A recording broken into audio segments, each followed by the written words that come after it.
backlighting or side lighting, so it makes the light even flatter. Good morning. Afternoon. Just something like that.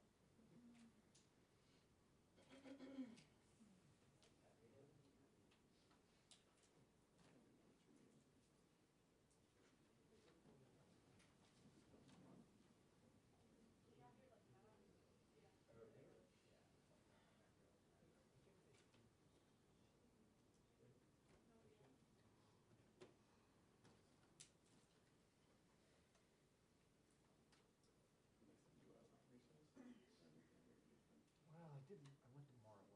Oh, right, I saw those. And then that was it. Like then I was around, but like, I guess nothing much happened the rest of the week. Just 2 months week off. I need some time off. I did miss some things. There's some like protests around here.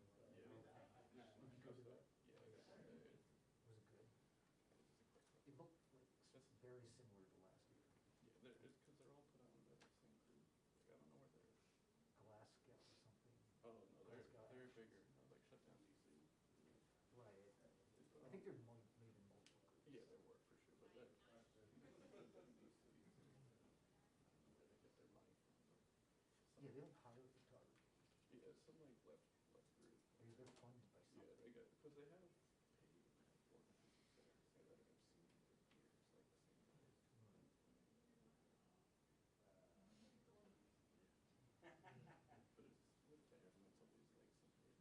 But it's with the everyone's always like some big performative thing. Like 30,000 now. Sometimes it's like. I did it last Bang, time. it's almost always got some protest going. Oh, It's yeah. not like it. Just, I think if they do, they have to worry about it. I did I was out there for multiple days last year. Because I think it was also during the recess. So like, they were fall, they do fall spring meetings, so Oh, maybe there was something in October. maybe that's what I'm thinking of.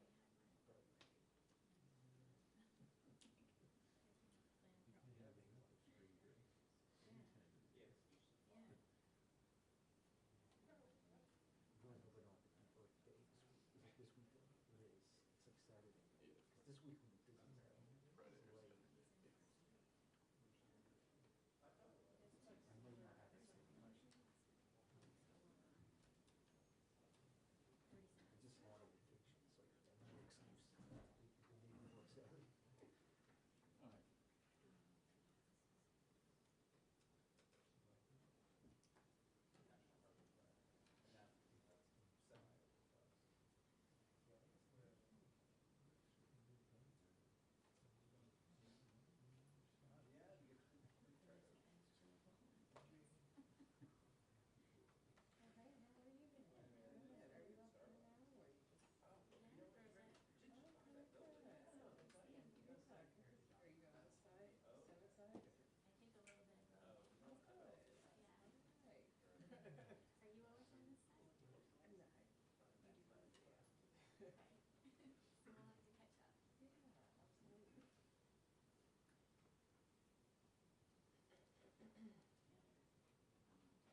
going to start every session and end every session with a press conference now. Great. He's on his way up.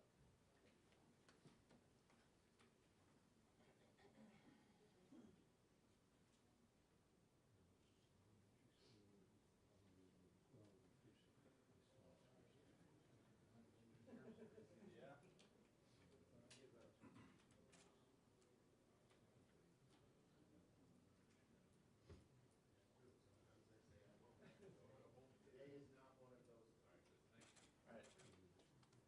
Heads up, guys.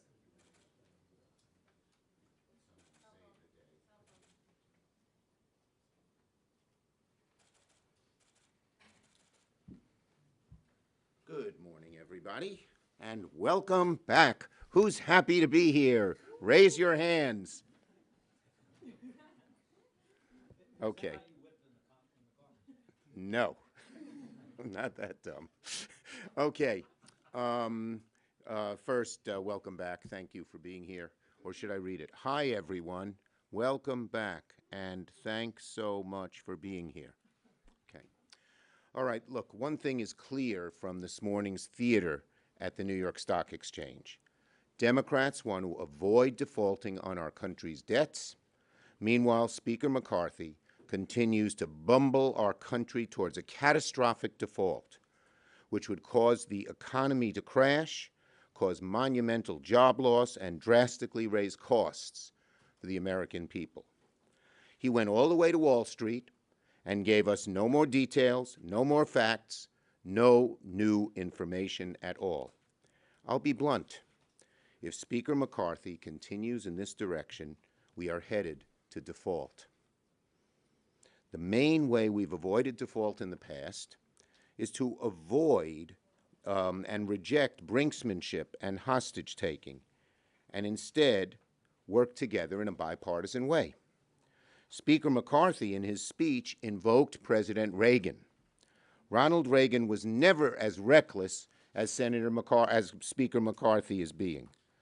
Ronald Reagan said, "Debt ceiling brinksmanship threatens the holders of government bonds and those who rely on Social Security and veterans' benefits. The United States has a special responsibility to itself and the world to meet its obligations." Speaker McCarthy, you said you wanted to go to the stock exchange because Reagan did? Well, listen to what he said. Listen to what he said. And despite the Speaker's stated concerns about costs, nothing would do more to raise costs for American families than an unnecessary Republican default crisis. Speaker McCarthy should know that when you insist on attaching things to the debt ceiling, something President Trump never did, and which Republicans under Trump never did, you risk a catastrophic default. Speaker McCarthy insists on cuts. Well, there's a time to discuss what kind of cuts folks are looking for or taxes they want to raise. It's called a budget. It shouldn't be part of this conversation. That kind of discussion, the cuts, belongs in a discussion about the budget, not as a precondition for avoiding default. To date, after countless requests, Speaker McCarthy has yet to produce any concrete plan as to the cuts he would make. One that details the specific cuts he wants and that has the support of 218 Republicans in the House. Democrats have called on Speaker McCarthy over and over and over. Show us your plan. I think you've heard me say that before. Well, what we got today was not a plan. It was a recycled pile of the same things he's been saying for months, none of which has moved the ball forward an inch. He has not shown us a real plan. And when I say us, I don't mean me or Senate Democrats or even his own caucus. I mean the American people. Americans deserve to know what he wants to cut, when, and by how much. In specifics. Talk about cuts, you have an obligation to say what they are to the American people. And I'm not alone in thinking this. This weekend, a member of the House leadership even said he believed, quote, "At this point, there's no choice for Republicans and the Speaker to bring forward some type of proposal." He's right. I wholeheartedly agree. We sure didn't hear that at Wall Street this morning. Amazingly enough, this one really knocks my socks off. Amazingly, one of the few specifics Senator McCarthy has presented is his terrible idea to kick the can down the road for just 1 year and undergo the same crisis again. Why would anyone want to undergo this crisis again and again and again? President Biden and I are happy to meet with the Speaker when he has something to talk about, a plan. I'm sure most Democratic leaders are willing to meet with him, but we first need to see his plan so we can start there and work to avoid catastrophic default. As I said, if he comes there without a plan, what are we going to talk about? The furniture? The solution here is straightforward. Republicans should work with Democrats in good faith to avoid default together, just as we did under President Trump. Just as what President Reagan talked about. No blackmail. No brinksmanship, no default. Meanwhile, House Republicans are steering us directly into a default and catastrophic collapse of the global economy, including skyrocketing unemployment and huge cost increases up and down the line for the American consumer. So, today, I heard the Speaker quoting a great Yankee, New York Yankee. Babe Ruth, he said, you can't just beat the person who never gives up. First, Speaker McCarthy, don't quote a Yankee to me in New York City. Second, he's right. He's never given up. That's because he's never even started. No plan, no progress, no persistence. So when it comes to the recycled rhetoric of his non-plan, I think there's another Yankee who said it best. It's deja vu all over again. Yogi Berra applied to Speaker McCarthy. Deja vu all over again. Show us your plan. Work to deliver for the American people, Speaker McCarthy. It's time for the Speaker to stop the partisan games and political grandstanding and show the American people his plan and how he's going to get the votes to get there. So in sum, to sum it all up, Speaker McCarthy plays a risky and dangerous game when insisting on imposing severe cuts which would hurt the American people, raise our prices, and threaten our economy before we avoid default. In addition, he can't even reveal what those cuts are. If Speaker McCarthy doesn't change his course, he could well take this country to default. Ready for your questions? We'll take them first on this subject. Yes. Thank you, Mr. Leader. I mean, at this point, it seems like neither side is thinking. So what is your plan B for a clean debt limit increase? Plain and simple, as it's been done in the past 3 times under President Trump, under President Biden. Democrats and Republicans came together, bipartisan, and avoided default with no preconditions, no brinksmanship. That's what's going to happen. That's what should happen. That's the best thing to happen. Yes. Yes. No.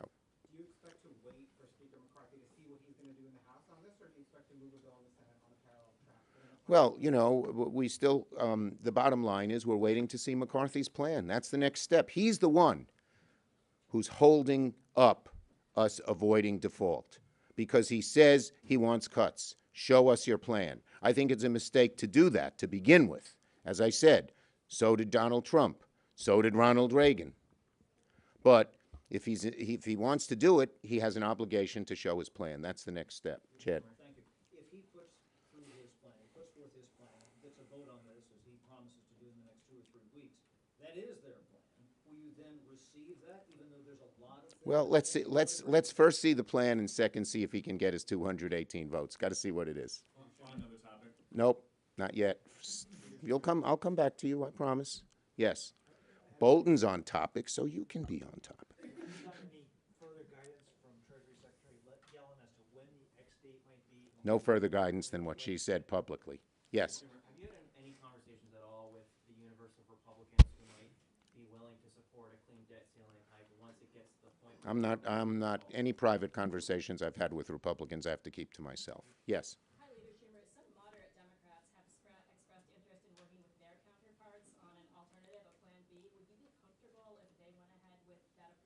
Look, I think we have to see a plan from Speaker McCarthy. He's the one holding this up, not the others. We got to see a plan from him. Yes. I'm wondering if you think that Leader McConnell has a role to play here if McCarthy can't get 218 votes on a budget. Well, you'll have to ask Leader McConnell that. Okay, off topics. I knew they'd have good questions on debt. And they did, and they did. On Senator Feinstein, do you have any more clarification about when she might return? And if not, walk us through what the process would look like to put a temporary replacement on judiciary. Republicans have indicated they don't want to make that. Okay, well, look, I spoke to Senator Feinstein just a few days ago. She believes she will return soon. She's very hopeful of that, and so am I. What about you say Well, you have she's temporary hopeful of replacement? return. She's hopeful on returning soon. We think the Republicans should allow a temporary replacement till she returns. Yes, yes, yes, yes. Is there any? Oh, you're next. Of who that might be? Is there a senator? I'll have to talk to my caucus. Does that mean you will not move forward with trying to replace her until you've given her more time to? Well, as I look, Are you confident that you can get 9 Republicans to support that? well, let me just say, as I said, I spoke to her. She's hopeful she's going to return soon. I am hopeful she's going to return soon. We should have a temporary replacement until she does, and we hope Republicans will join us in that. Yes. On the work requirements, are there any type of welfare reforms Democrats would support? Well, let's wait and see his plan first. Yes. To appoint a temporary replacement to this committee, you can either do it by unanimous consent, or there could be 4 votes. Would you only do it if it's by unanimous consent, or would you use floor time to appoint a temporary? Look, as I said, I hope the Republicans will join us in making sure this happens. It's the only right and fair thing to do. That's the correct thing to do, and we hope they will do it. Yes. Have you had any conversations with McConnell over this potential vote on? Well, he's just back today, and so I would like to talk to him about it. Yes. I haven't discussed it with him yet. I was respectful of his time away. Yes, next. Debt question, actually. Oh, You moved on before I got to you were the first one up. So, Yeah, Garrett. Garrett. you said that you and President Biden will meet with McCarthy after he has a plan. Does he have to pass his plan to the House, or does he just? Well, have to present a let's see what the plan is. The first step is for him to come up with a plan. Let's see what it is. Let's see if it has a realistic chance of getting 218 votes. Let's see. Yes. Just to clarify, is it still your plan, though, this week to put forth a resolution to replace Feinstein temporarily with someone? I'd like to do it sometime this week. Yes. Now, it's only fair. It's the right thing to do. Yes. You. How concerned are you about the backup in judicial nominees that this is causing and the slowdown in this? Well, I am concerned, and it's obvious, the real fault lies with Republicans. If you look at past Senates when Republicans were in charge, there has never been this kind of stonewalling of nominees who are qualified, who have good credentials, et cetera. So, yeah, I'm very upset with Republicans in terms of that. It shouldn't be a situation where it depends on one person, and that's how it's been in the past. Yes. Are you confident you'll have the votes to confirm Susie Wu to be Labor Secretary? Well, I'm talking to our caucus, and she's a great nominee, and I'm very hopeful that she will pass. Yes. Thank you, everybody.